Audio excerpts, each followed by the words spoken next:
Sa episode na ito, tatalakayin ko ang tungkol sa pagbaligtad ng diabetes. Una sa lahat, tandaan na may iba't ibang uri ng diabetes at ang type 1 diabetes sa ngayon ay hindi pa maaaring baligtarin.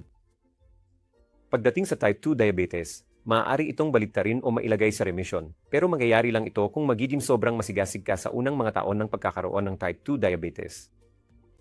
Paano ito magagawa?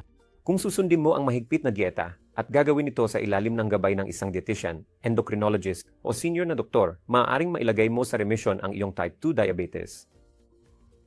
Kaya't dieta, ehersisyo at pagbabago ng pamumuhay ang mga susi para mabaligtad ang iyong type 2 diabetes. Bukod dito, tandaan na may ilang gamot na makakatulong sa prosesong ito. At huli ngunit hindi pinakamababa, mayroong bariatric surgery na maaari ring makatulong sa pagbabalik ng type 2 diabetes.